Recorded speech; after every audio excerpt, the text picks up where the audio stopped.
अनमोल केसी, जसिता गुरुङ, आचल शर्मा, त्यसैगरी भुवन केसी, उता उषा खड्की, केदार घिमिरे, माग्ने बुढाको चलचित्र रहेको छ स्वयं गुरुङको जेरी अन टप। जेरी अन टपले पनि टप लेभलमा व्यापार गर्दैछ अझै पनि दर्शकबिन। त्यसो त यो फिल्मले अहिलेसम्म राम्रो कमाइ गरेको छ, निकै राम्रो नै कमाइ गरेको छ भन्नुपर्छ। यतिखेर वर्ल्ड अलमा चाहिँ यतिखेर लगभग 23 करोड क्रस गरेको छ है त। नेपालमा आज पनि 2-4 लाख कमाउँदैछ, अझै पनि चल्दैछ। अब 51 दिन मनाउनलाई केही दिन मात्रै बाँकी छ, 4-5 दिन बाँकी छ होला लगभग है।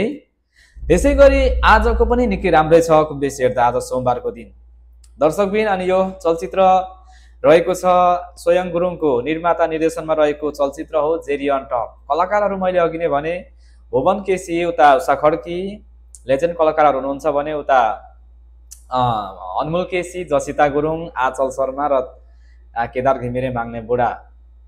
यहाँनिर यस्तो चलचित्र हैन, रोमान्स किङ भनेर चिनिने अनमोल केसीको दुईटा हट नायिकाहरू छन्।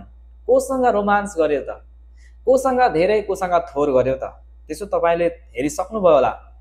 र पेमा नाम गरेको जसिता गुरुङलाई यति साह्रो दर्शकले रुचाएका छन्, यति साह्रो रुचाएका छन्, यति राम्रो अभिनय गरेका छन्। जहाँसम्म लाग्छ मलाई पेमा नाममा उपनाममा धेरै राम्रो चिने, धेरै राम्रो परिचित पनि भयो।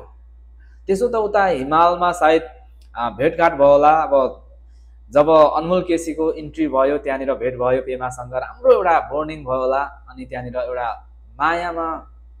माया गर्नमा पुग्यो एकअर्कामा हैन, माया बस्यो होला। पछिबाट फेरि अलरेडी अनमोल केसीको चाहिँ उता सहरको आचल शर्मासँग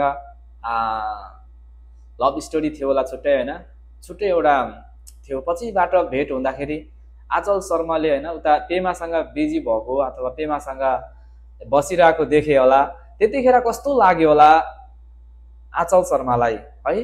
त्यहाँनिर चाहिँ अब दुईजना केटीसँग एउटा केटाले कसरी टाइम मिलाउने त, यहाँ थुप्रै कुराहरू इत्यादि छ है यस फिल्मभित्रमा।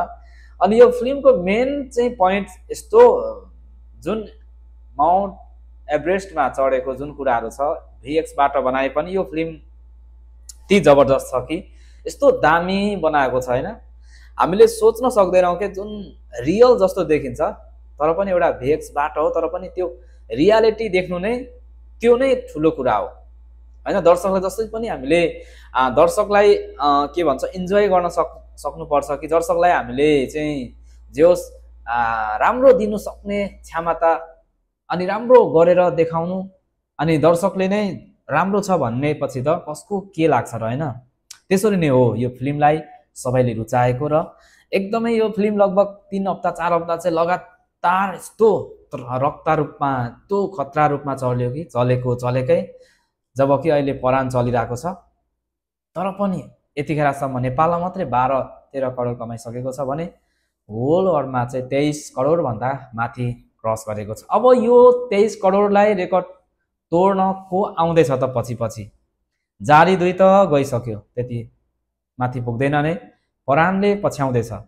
हेरौँ अब बाँकी पछिल्लो समयमा अब जनवरी फेब्रुअरीमा थुप्रै फिल्महरू आउँदैछ, उता पल्सा, उता सुशील श्रेष्ठ हैन, थुप्रैको आउँदैछ।